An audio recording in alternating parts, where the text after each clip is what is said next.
આજરોજ સુરત જિલ્લાના 84 તાલુકાના હજીરા ગામ ખાતે આવેલ ઐતિહાસિક સિંગોતર માતાજી અને આશાપુરી માતાજીના મંદિર ખાતે ગુજરાત વિધાનસભાના કોંગ્રેસના નેતા અમિતભાઈ ચાવડા દ્વારા પૂજા અર્ચના કરી દર્શન કરવામાં આવ્યા હતા। ગુજરાત વિધાનસભા કોંગ્રેસ પક્ષના નેતા અમિતભાઈ ચાવડા અને ગુજરાત પ્રદેશ કોંગ્રેસ સમિતિના મહામંત્રી દર્શનભાઈ નાયક દ્વારા સુરત જિલ્લાના 84 તાલુકાના હજીરા વિસ્તારમાં લોકોની મુલાકાત લઈ તેમને સમસ્યાઓ સાંભળવામાં આવી।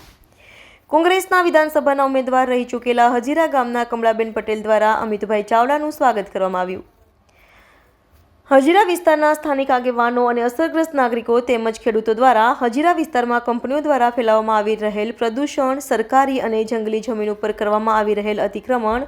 ખેડૂતોની મરજી વિના કરવામાં આવેલ જમીન સંપાદન, પશુપાલન માટે ઘાસચારાની થઈ રહેલ તકલીફ, માછીમારોની સમસ્યા, હજીરા સ્મશાન ભૂમિ, હજીરા ગામના રહેણાંક વિસ્તારમાં જ સ્લેગના ક્રસિંગ પ્લાન્ટથી થઈ રહેલા હેરાનગતિ અને સ્થાનિકોને રોજગારી અપાવવા બાબતે રજૂઆત કરવામાં આવી। ગુજરાત વિધાનસભાના કોંગ્રેસ પક્ષના નેતા દ્વારા સ્થાનિકો દ્વારા કરવામાં આવેલ તમામ રજૂઆત બાબતે ન્યાય અપાવવા બાબતે સરકારમાં યોગ્ય જગ્યાએ રજૂઆત કરવાની અને વિધાનસભામાં પણ પ્રશ્ન ઉઠાવવાની અને ન્યાય માટે જરૂર પડે તો સ્થાનિકો સાથે રાખી ગાંધી ચિંધ્યા માર્ગે આંદોલન કરવાની ખાતરી આપી।